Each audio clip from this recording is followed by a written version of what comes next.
Chapter 1. Jason's Future. Jason, did you hear me? Are you working?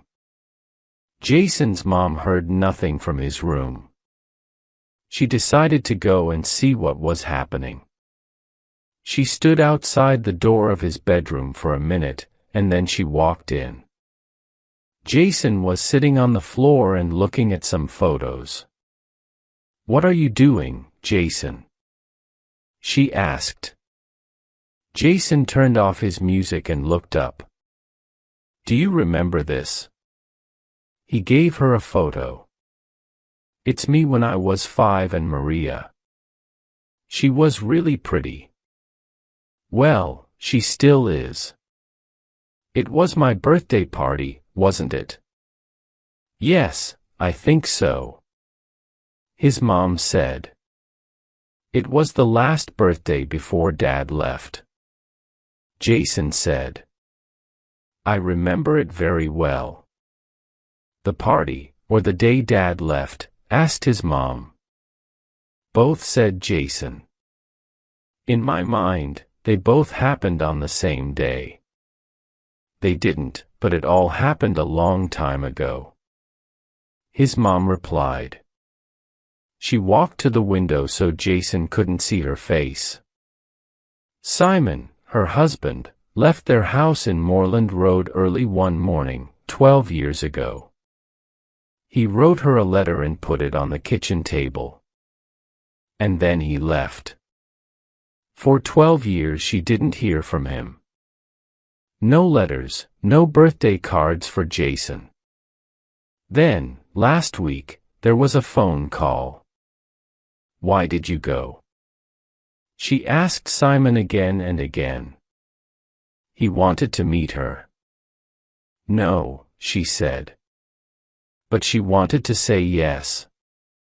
Jason's mom turned away from the window. "Jason, what about your homework?"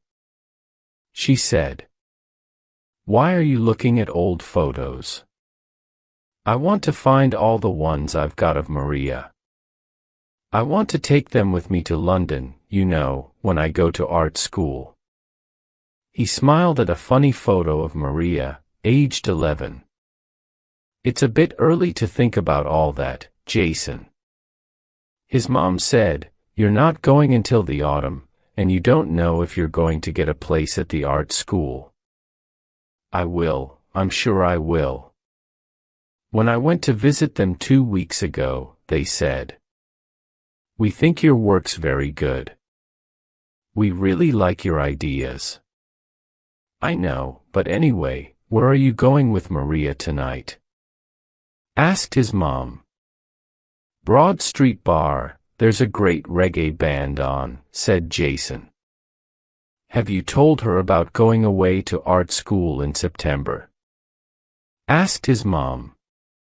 "Yeah, she's fine about it, I think," he replied. "I can come home at the weekends." "You won't," his mother began and then stopped. "I know what you're thinking," said Jason. "But we're different. We'll always be together." His mother left the room and went downstairs. Maybe Jason and Maria are different, she thought. They've known each other since they started primary school, but I thought Simon and I were different, and look what happened. "Mum." Jason came into the kitchen. "I'm going round to Maria's now. I'll have something to eat at her house." "Okay." "Have you finished your work?" asked his mom. "Yes, stop asking me. See you later." "About 12. Okay." And Jason left the house before his mom had time to say anything else. 5 minutes later, the phone rang. Jason's mom jumped out of her chair, looked at the phone and thought, "Simon." She answered it. "Hello," she said in a very quiet voice. "Oh, hi Mrs. Campbell. Is Jason there? Maria. Jason's mom almost shouted her name. No, sorry, he's left. He's on his way to your house. Oh no, said Maria. Is there a problem? Jason's mom asked. No, yes, I can't go out with him tonight. But it's okay. I'll tell him when he arrives here, answered Maria. Bye. Jason's mom sat down. She drank a little red wine. She thought about the phone call from Maria. She thought that Maria's voice was a bit strange. She hoped nothing was wrong. Chapter 2. Nina's new job. Nina Sen's work at the bank was over for the week. She was at home at 48 Moreland Road with her 6-year-old son, Max. He was eating sausages and chips. I got 100% in maths today, he said. Did you? That's great, Nina answered. You're good with numbers, just like me. Is Dad at work? Asked Max. Yes, but he'll be home soon. He's got the evening off, Nina replied. Davidson worked as the top cook at Julie's, an expensive French restaurant. He worked long hours and very often he didn't get home until late. Oh good. Mom, can my friend Adam come to football with us tomorrow? Asked Max. Of course he can. Do you want to watch a bit of TV after dinner? Nina wanted some time to think before David came home, but she didn't get much time. Because 10 minutes later she heard David come in. Hi Nina. David kissed her. Where's Max? Watching TV, said Nina. How was the restaurant today? Good. You know Dan, asked David, the new assistant in the kitchen. Well, one of my cooks was ill today, so Dan did some cooking. And he was great. He has a French grandmother and he can remember some of the food she made, so he's got lots of ideas for the new menu. Daddy, Daddy! Max shouted, running into the room. Hello, Tiger, said David. Let's go and read a story, and then you can tell me all about your day. Father and son left the kitchen. Nina could hear Max's excited voice. He was really happy to see his father. I'm lucky, thought Nina. Why do I want to change things? She cooked dinner for herself and David. Are you ready to eat? Asked Nina when David came back to the kitchen. There's something I want to talk to you about. I'm not sure I like the sound of that. Is it something important? He asked. The director from head office came to the bank today. He told me I was the manager of the month, Nina said. Well done. Does that mean you'll get more money? David laughed. In a way, yes. He asked me to be the manager in Newcastle. That's a really big bank, about 5 times the size of the one here. Nina stopped and looked at David's face. So yes, more money. Was David's only answer. Then a few seconds later, and what did you say? I said I was interested, Nina answered. I also said I wanted to talk to you. What do you think? First thought, said David, who stood up to get a glass of water. Well done you. You work hard and I'm pleased for you. Second thought, what about my job? Third thought, Newcastle is so far away from here. I thought all that too, said Nina. She went across the kitchen and stood with her arms around David. And what about Max? He loves his school and his friends. And there's my mom and dad to think about, continued David. I know they live in Exeter, but it's only 100 kilometers from Bath and we see them quite often. They could come with us. I'm sure they'll be happy in Newcastle. Your mom was born near there, wasn't she? Nina was trying to think of some more good reasons. She really wanted this new job. Yes, but they have all their friends around them now and they love living in Exeter. David answered.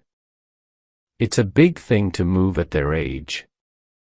Forget them for a minute. What about you? Asked Nina. Well, you know I love working at Julie's. David replied. We've got a good name since that newspaper wrote about us. It's an exciting time and I don't really want to leave. Of course, I'm sorry the restaurant isn't mine, but we haven't got the money to buy it, so. I really want to say yes, David. Nina said. I think this is just the beginning. Maybe I could become manager for a big area in a few years and after that. Well, who knows?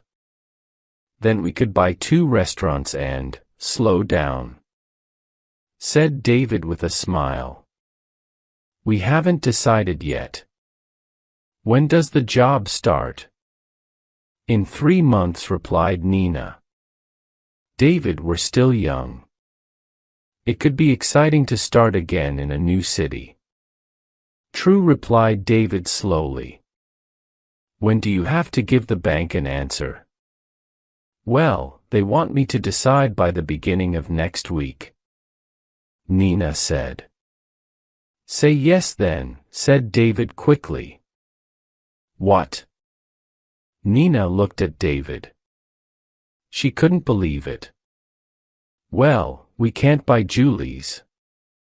That's what I'd really like, David answered. But I can get another job in a good restaurant in Newcastle. And your work is important. I know you love it. Oh, David, you're wonderful. I'm so pleased I married you. Nina laughed. I'm going to write to head office and tell them before you change your mind. David pulled Nina close and kissed her. I hope we've done the right thing, he said. Anyway, now I'm going to have a long, hot bath and think about it. And then I must phone Mom and Dad. I haven't spoken to them all week. Don't tell them yet about Newcastle, said Nina. Let's keep it to ourselves for the weekend. Nina sat at the table and wrote. Then she walked down Moorland Road with her letter and put it in the post box on the corner. She heard a soft plop sound as it fell onto the other letters in the box. We've decided what to do and nothing can change that now, she thought. Chapter 3. Dinner at Maggie's. Maggie was sitting on the sofa. She had a photo in her hand. She was thinking about her holiday in Chile last month. She and her friend Belen went to Chile for 3 weeks, walking in the Andes Mountains. It was a wonderful time. Well, actually, I don't think the holiday was as wonderful for Belen as it was for me, Maggie thought. She looked at the photo and saw a happy group of young people. They looked happy because the day's walking was finished. They were also happy because that was the day they saw the beautiful bird. A condor, the famous bird of the Andes, flew high above them in the sky that day and stayed with them for hours. Maggie was sad to see it fly away at the end of the day. It was a very important bird for the Inca people, you know, said Xavier, their group leader. On lots of old Inca buildings, you can see an unusual cross. It's unusual because it has 3 levels, like this. And Xavier drew the cross on the ground. He continued, for the Incas, each level was a different world, the lower world, this world, and the higher world. And there was an animal for each world. The higher world had the condor. So you see, these birds were very special, very important for the Inca people. The group were interested in Xavier's stories. Belen was more interested in Xavier. From day one, Maggie knew that Belen liked Xavier. Well, he was great-looking and friendly with everyone. Belen talked to Maggie a lot about Xavier. What he said to her, how she felt. This is exactly what she was like when we were at school together, thought Maggie. I hope I don't have to listen to this all holiday. At the end of the first week, Maggie went for a walk after dinner without the others. She didn't go far. She just wanted to be quiet and on her own with the stars in the dark sky. She stood looking up and then she knew that someone was behind her. She turned round and saw Xavier. Are you okay, Maggie? He asked. Fine, she replied. It's beautiful here, isn't it? I love the mountains. It's so different from where I come from. I was born near here, so I love it too, Xavier said.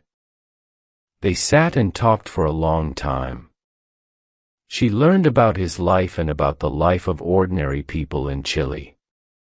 From that day, she and Xavier had a special friendship. They often talked together after dinner and something more than a friendship began. And of course, Belen saw it. It's okay, Maggie. Really? Said Belen. I don't mind. But Maggie felt she did mind and sometimes she saw Belen looking at her rather coldly. But at the end of the holiday, things were okay between the two friends. And Belen actually said she wanted to go on holiday with Maggie again. Maggie got up slowly from the sofa. She enjoyed dreaming about her time in Chile, but she had to make dinner. Belen was coming tonight. She walked into the kitchen and started cooking the meat for the lasagna. Oh, I forgot to buy the tomatoes, she thought. She took her money and left the house. She walked quickly to the shop at the end of her street. In her house, the phone rang, and of course, nobody answered it. Then the answer phone started.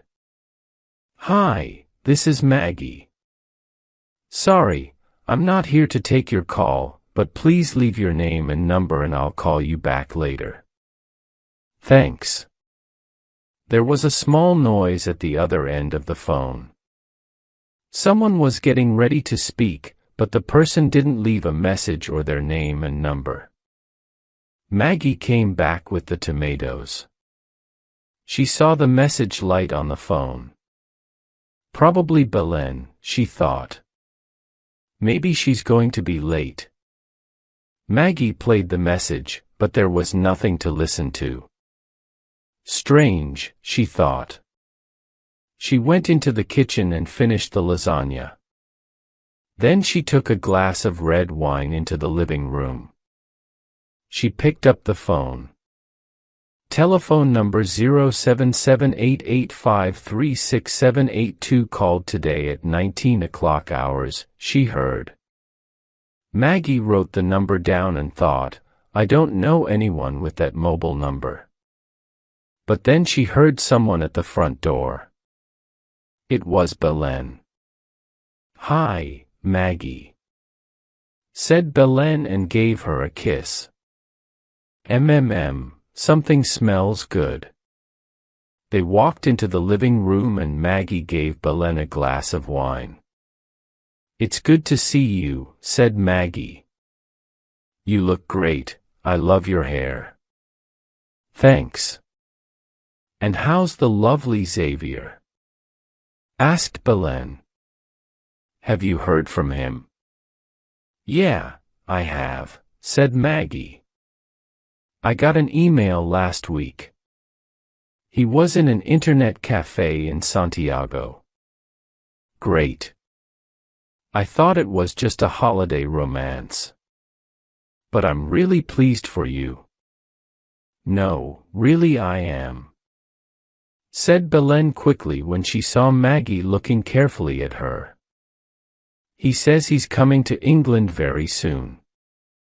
Maybe next week, said Maggie. Really? So soon it must be love, said Belen with a smile. Well, I don't know about that. Maggie laughed. He doesn't say anything about love, just that he's coming and that he's written me a letter to tell me everything. Everything about what? Belen asked. I don't know, it's a bit of a strange email. Look, you can read it. Maggie gave the email to Belen. She read, Hi Condor Girl, I'm coming to England very soon. I need to get away from Chile for a bit. Have written to tell you everything. Can't say much now. Looking forward to seeing you a lot. Much love, Xavier. Chapter 4. Sam has money problems. Sam arrived at his house, number 56. The lights were on in every room, and he could see his 16-year-old daughter Emma sitting at her computer in her bedroom. Sam went inside the house and put his bag down. Wonderful, he thought. No more work until Monday. Sam worked for the town's newspaper, the Bath Chronicle. He was a reporter, but not a very important one. He quite liked his job, but he didn't get a lot of money for it. When he started work at the newspaper 20 years ago, he had big ideas. He wanted to work there for a few years, and then moved to London to work for one of the big newspapers. But time moved on, and he didn't. Sam still wrote about the ordinary lives of people in Bath, and sometimes a big story. Then all the people on the paper had to work together, and it felt good again, for a short time. Hannah, where are you? Called Sam. Upstairs with Alicia. A voice replied. Sam went upstairs and found his wife, Hannah, in the bathroom. 2-year-old Alicia was playing in the bath with about 10 yellow plastic ducks. Hello, my favorite 2 girls, said Sam and kissed them both. I heard that Dad, called Emma from her bedroom. What about me? I thought I was your favorite. That was yesterday, when you made me a cup of tea, said Sam, and walked into his older daughter's room. Emma was looking at something on the internet. I'm trying to find something about Chile for my geography teacher, said Emma, and turned to give her father a kiss. Go and ask Maggie. She's just come back from Chile, replied her father. No, it's okay. I'll find it on the internet. It's quicker. Anyway, she probably doesn't know much about the Mapuche Indians. Dad, you know I really like geography, don't you? Asked Emma. Yes, replied her father. Well, our teacher wants to take us to Norway after school finishes in the summer. She told us about it today. It sounds wonderful. Can I go? Emma looked at her father. He could see how excited she was. It'll be expensive, won't it? Asked Sam. I'm not sure, replied Emma, but she knew it wasn't cheap. There's the money I got for my birthday. We can use that. Yes, but that's not enough for a holiday to Norway. I'll talk to your mom about it, said Sam, and he left the room, again thinking about money. Sam went into his other daughter's bedroom. Hannah was sitting on the bed. Alicia was nearly asleep, so Sam kissed her good night. How much does Emma need for Norway? He asked Hannah as they walked downstairs. A lot, about £700, I think. And she has to tell her teacher on Monday if she's going. Replied Hannah. She really wants to, Sam. I know. I'll try to find the money from somewhere. Sam walked into the back garden for a cigarette. Hannah sat down at the kitchen table to read the newspaper. Hannah looked up when Sam came back in and said, I could get a job, Sam, but I really want to stay at home with Alicia for a bit longer. I know, and that's fine, said Sam. I'll ask Jeremy to lend us some money. I don't like doing it, but I've done it before. His older brother, Jeremy, had a good job. He worked in the world of computers where nobody thought about not having enough money. Jeremy was strong. Some people thought he was hard, not strong. Every job he got was better than the last one. He wasn't happy if life was too quiet and easy. He was a doer, not a thinker. His wife was the same. They both worked and played really hard. It's good that they don't have any children because there isn't enough time for them in their lives. Thought Sam. Jeremy didn't understand how expensive children were, and Sam hated asking his brother for money. He could tell that Jeremy felt sorry for his younger brother. Why don't you get a better job, Sam? Jeremy always asked. You're intelligent, you could do anything. I like my job, replied Sam. I don't want to work anywhere else. That wasn't really true, but he could never let Jeremy know that. And this was the same conversation Sam and Jeremy had on the phone that Friday evening. But then it changed. I'm sorry, Sam, but I'm not going to lend you the money, said Jeremy. Pardon? Said Sam. No, no money this time. You need to think about your job. Get a job with more money. You've got to change, Sam. Every time you need money, you come to me. Well, I think it's too easy. Jeremy stopped. Sam put the phone down. His head was hurting. He couldn't believe it. His own brother didn't want to help him. His own brother talked to him like that and made him feel small and dirty. Sam went back into the kitchen. What did he say? Asked Hannah.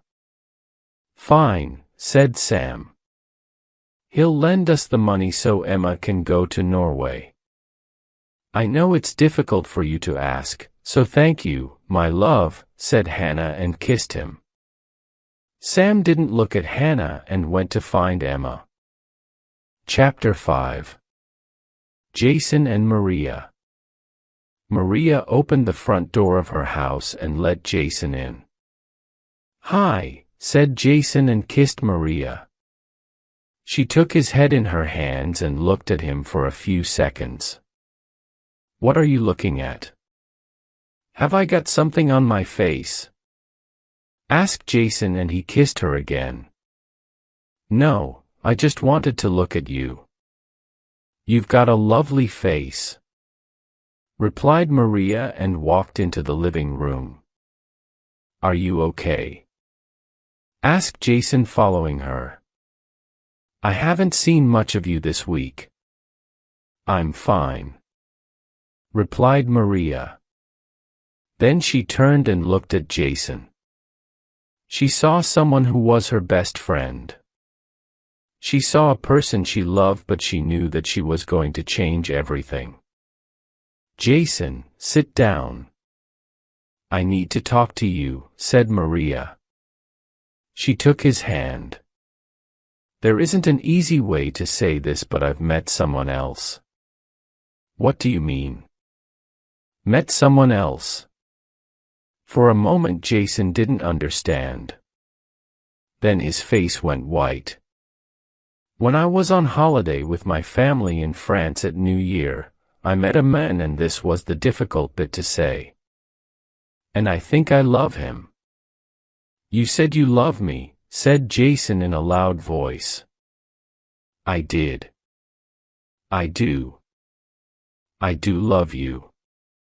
But maybe like a brother. I feel a different love for Francois. Maria looked at Jason. Oh, Jason, I'm sorry. I didn't want this to happen. You don't love him, said Jason. It was just a holiday romance. How can you fall in love with someone else? Have you heard from him since the holiday? Have you seen him? Does he say that he loves you? Yes, he loves me too, Maria answered. We've emailed each other every day, and he came to London last week for a few days. I saw him then when I stayed at my sister's. You told me your sister wanted to spend some time with you, said Jason. So that wasn't true, was it? Jason looked at Maria. He couldn't believe what was happening. When we finished school in the summer, I'm going to Paris to study. Francois is studying there at the moment, Maria said, not looking at Jason. You've thought of everything, haven't you? When did you decide all this? Jason asked. Maria didn't reply. Jason got up, put on his coat and said, I'm going. I can't stay here. It hurts just to look at you. Will you be all right? Asked Maria. I don't know. And anyway, it's not your problem now, is it? Replied Jason angrily. Jason, please don't, said Maria. Don't go. We need to talk some more. But Jason was already running out of the front door. He ran and ran until he couldn't run anymore. He wasn't angry anymore, but just so sad. He started to walk slowly home. He hoped his mother was out. He didn't want to talk to anyone. When he got to his house, he saw the lights were on. He tried to open the door quietly, but he couldn't. Is that you, Jason? Called his mother from the living room. Yes, he replied. She came to the door of the living room. Why are you back so early? I'll tell you tomorrow, replied Jason. I'm going to my room now. Please, can you come into the living room for a moment? His mother said. Do I have to? Asked Jason. Yes, his mother replied. Jason followed his mother into the living room and saw a man sitting on the sofa. Jason, said his mother. This is your father, Simon. Jason looked at the man and said nothing. Simon said nothing, but couldn't look at Jason. After a minute or two, Jason said coldly, So where have you been for the last 12 years?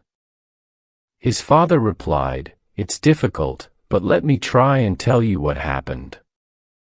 But Jason didn't want to hear any more things that evening. For the second time that day, he ran out of a house. He went to the river and sat looking at the water. He felt lost. Everything was different.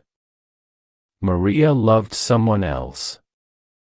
A strange man, someone he called Dad 12 years ago, was sitting in his house. Jason felt he was going mad. The weather was cold and it was raining, but he just sat looking at the river. For a moment, he thought about jumping into the water and letting it take him away. Who will be sorry? Nobody. He thought. But deep inside, he didn't really believe that. He put his hand into his pocket and found some cigarettes. He lit one, stood up and turned away from the river. For hours, he walked the streets of Bath. The rain was still falling and he was wet through. At about 3 o'clock in the morning, he was outside the city's mail depot. There was a lot happening. Big vans were arriving with bags of letters. Jason was happy to stand outside the gate and watch the bags going into the building.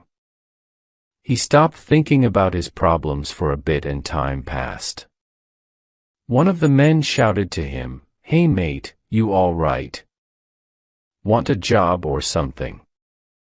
Jason didn't answer. A voice called out from inside the building. "Harry, tea's ready. Leave those bags and come and get it." The big gate opened to let the next van in and Jason just followed. The man at the gate didn't see him behind the van. He was too busy reading his newspaper. The driver got out of the van and went inside. Then there was nobody but Jason. He wanted to get out of the rain, so he got into the van and sat down between the bags of letters. It was dry and comfortable. He smoked his last cigarette and then closed his eyes. He woke up a short time later when he heard the sound of people laughing in the building. For a moment he didn't know where he was. Then he remembered. He knew he must go home and talk to his mother. Then there was his father. Jason was angry with him, but he did want to know why he was back. "And I don't want anyone to find me in this van," he thought. He jumped out and waited in the dark for the gate to open again. When it did, he ran out. A voice called out behind him. "Hey you, stop." But he didn't. He ran on. His head was hurting and his clothes felt wet and uncomfortable. There was only one thing in his life that made him feel good: going away to art school in the autumn. It was really important that he heard from the London Art School soon. Chapter 6. Nina and David talk. David lay in the bath. He thought about Nina's new job and about all of them moving to Newcastle. He loved working at Julie's and he was sorry to leave it. And Max liked his school, but Nina was important too. David knew she was wonderful at her job. He got out of the bath and put on his jeans and a blue sweater. He went into Max's bedroom. His son was asleep. David sat on his bed for a few minutes. Then he gave him a kiss, turned off the light and left the room. "Just going to phone Mom and Dad," David called to Nina. "Okay. Remember, don't tell them about my new job," said Nina. "No, I won't," replied David. David phoned his father. "Hi, Dad. Are you okay?" "Fine," replied his father. Your mother and I had a lovely walk by the sea this afternoon. Anyway, it's good you phoned. We wanted to tell you there's something in the post for you for your birthday on Tuesday. It'll be a surprise, I know, but I hope it's a good surprise. That sounds interesting, said David. Are you going to tell me anything more about it? No, you'll have to wait. Let me just get your mother. I know she wants to speak to you. His father said. Joan, his father shouted to his mother. It's David on the phone. Coming. David heard his mother's voice. And then he heard her say in a quiet voice to his father.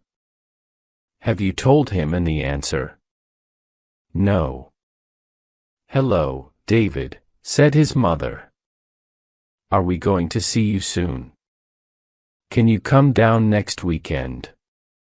Yes, on Sunday, said David. We can't on Saturday because I'm working, but Sunday will be fine. Oh, good, replied his mother happily. We want to see our lovely grandson again. We're lucky that you live near so we can see him quite often. David said something, but all the time he was thinking. How can we tell them that we're taking him away to Newcastle? I'll give the phone back to your father now. I know he wants to tell you something about the garden, his mother said. See you all next Sunday. Bye, Mom, David said. He then listened to his father talking about some ideas he had for his garden. David could hear how excited he was. His father was only really happy when he was outside and doing things. At the end of the conversation, his father said again, I hope our surprise for your birthday is what you want. I'll ring you as soon as I get it, replied David. Bye for now, Dad. David put the phone down and walked into the living room. Everything okay? Asked Nina. Yes, fine, said David. I said we'll go down to see them next Sunday for the day. That's okay, isn't it? Sure. Nina saw the look on David's face. Mom said how she loved having Max so near, said David. And I felt bad. They're getting older and they'll be so sad when we tell them about Newcastle. Oh, David, I know. But they'll want us to do the right thing for us. As a family, replied Nina. But now I really don't know if it is the right thing anymore, said David quietly. They talked for hours and the questions were always the same. Is it right for us to go to Newcastle? Do we ask your parents to go with us? Do we forget about the new job and stay in Bath? And then there was a new idea. Maybe David and Max could stay in Bath and Nina could go to Newcastle for the week and come home every weekend. But how could David look after Max and work in the restaurant? In the end, they agreed. It was the same as their earlier decision. Newcastle in June for all the family. It'll be okay, won't it? As Nina. I hope so, love, replied David. I really hope so. Chapter 7. Maggie's Visitor. Belen gave Xavier's email back to Maggie. That's very strange, she said. Maybe he's done something wrong. Perhaps the police are after him or something. No, not Xavier, said Maggie. Why not Maggie? Answered Belen. I mean, we were only in Chile for 3 weeks. How well do we know him? Have you had any other emails or letters from him? Yes, An earlier email, but it didn't say anything about coming to England," replied Maggie.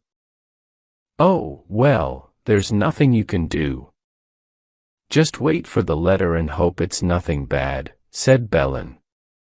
"I've just remembered something. Do you mind if I make a quick call?" asked Maggie. "Someone phoned me just before you arrived, but they didn't leave a message."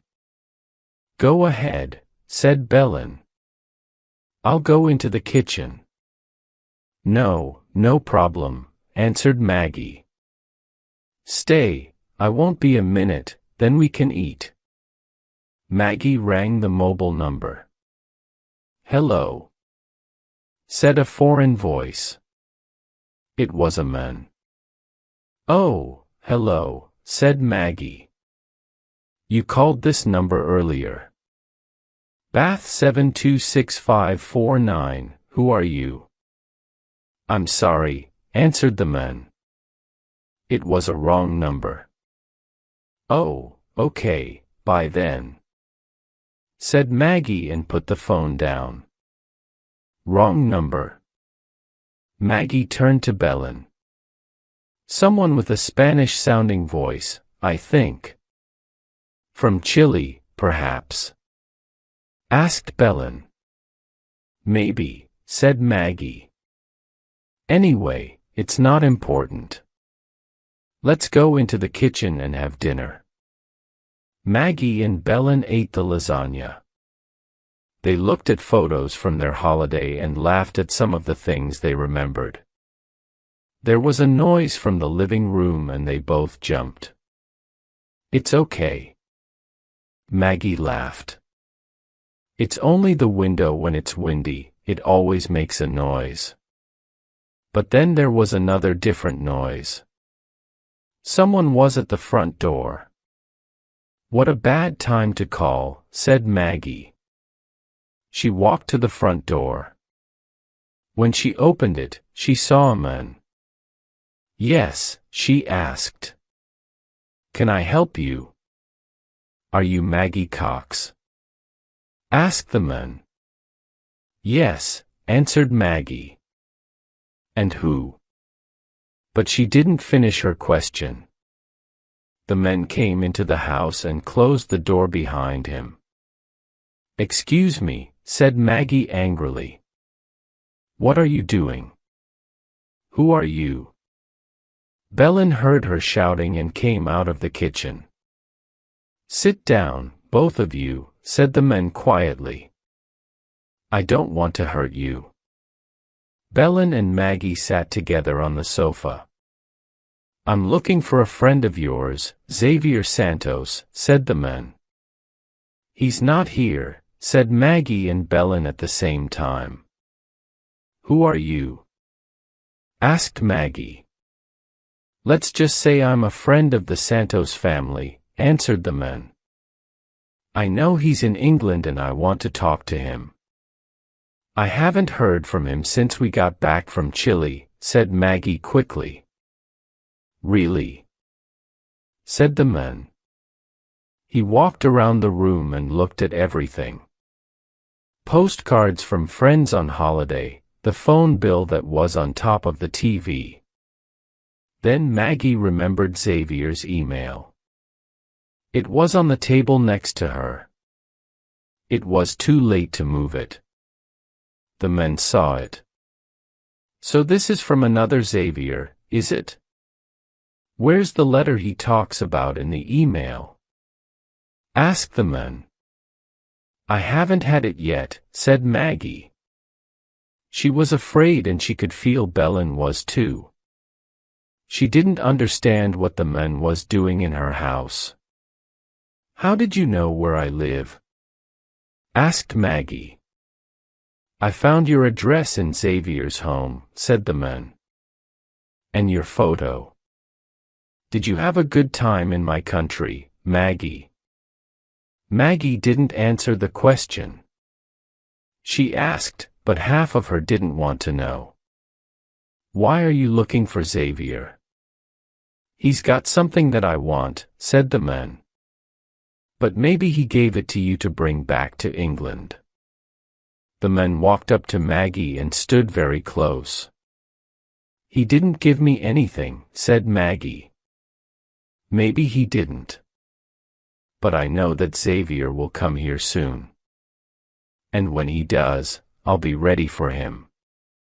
The men looked hard at Maggie. You did a bad thing, Maggie, when you chose Xavier, said the men.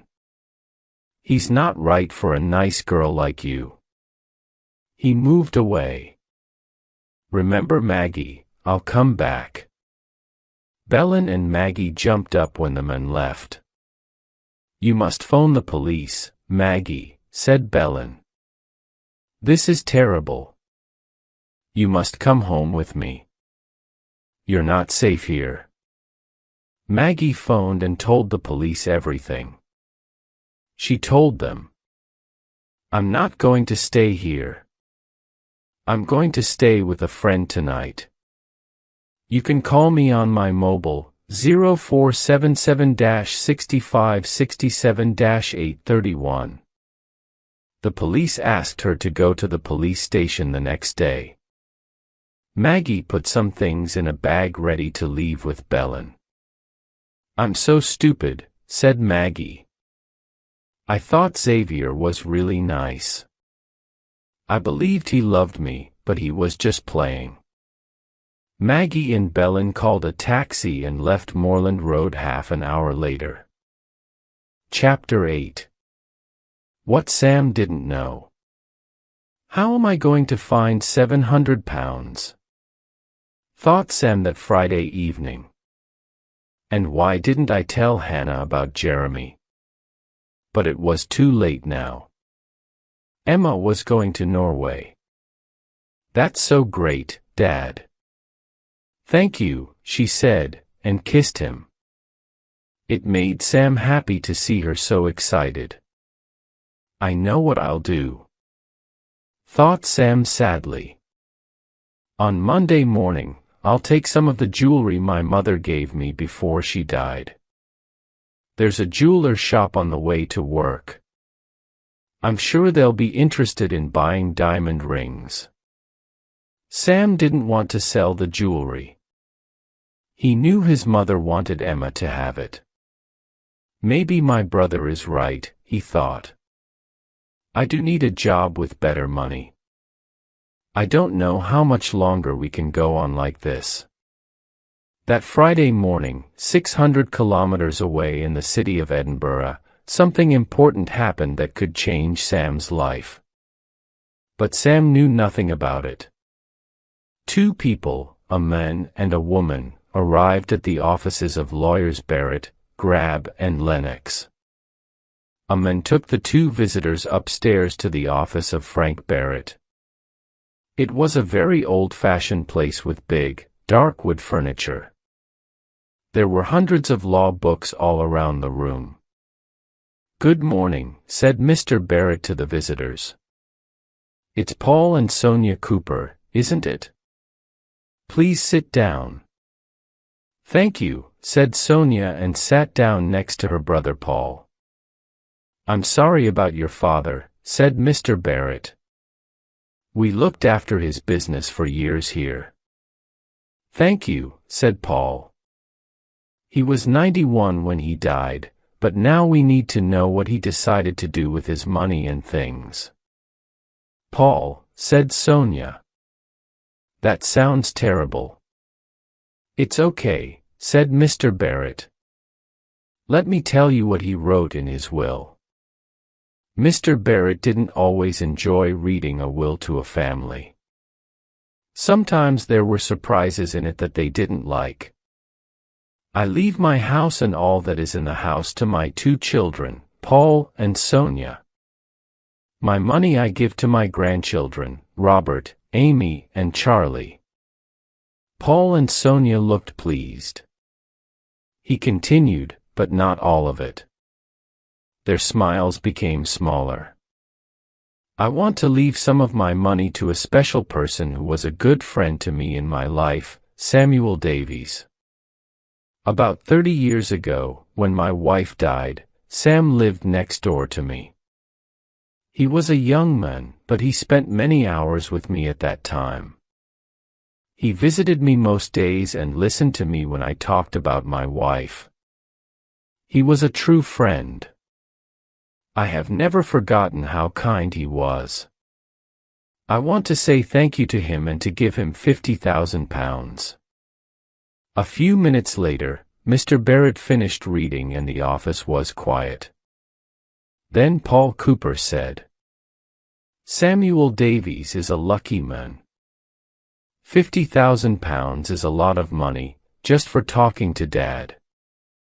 And Sonia said, "I don't remember him." "Well, that's what Dad wanted to do, and it's his money, so that's that. We can't change anything. But how much will there be for the grandchildren? Paul's children? I'm not sure yet. We'll have to wait and see," said Mr. Barrett. "We have to let Samuel Davies know. It could take quite a long time. You know, the address your father gave us could be wrong now. But I'll write to you as soon as I know." "But if you don't find him, what happens to the money?" asked Sonia. "Oh, I'm sure we'll find him.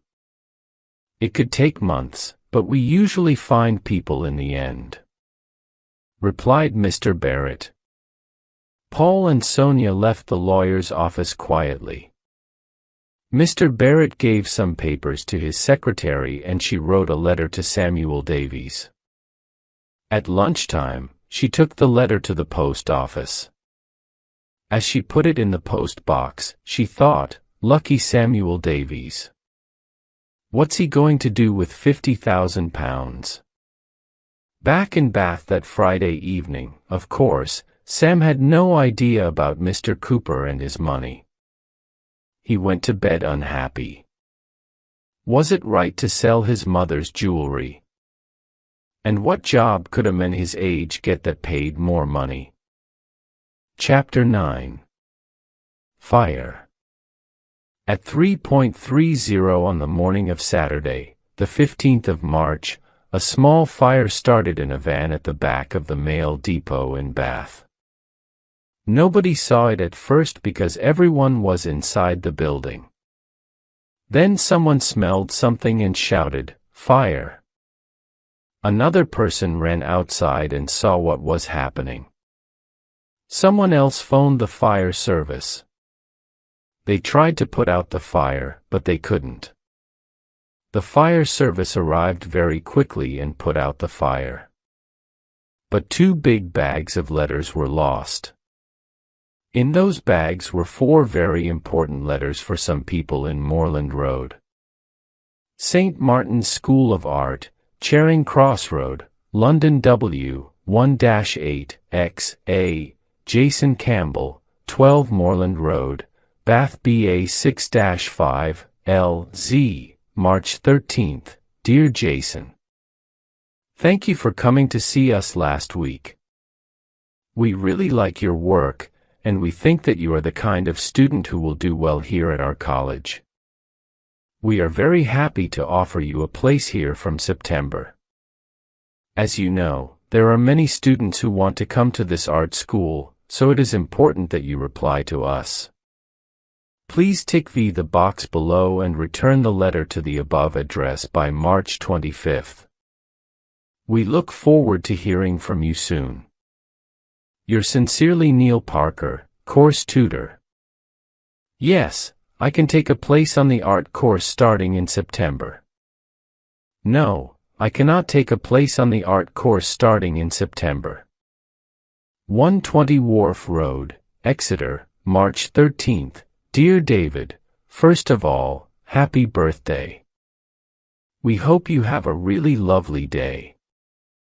We've been thinking about our future and we want to do something with our money. We have enough for ourselves, so we've decided to spend some.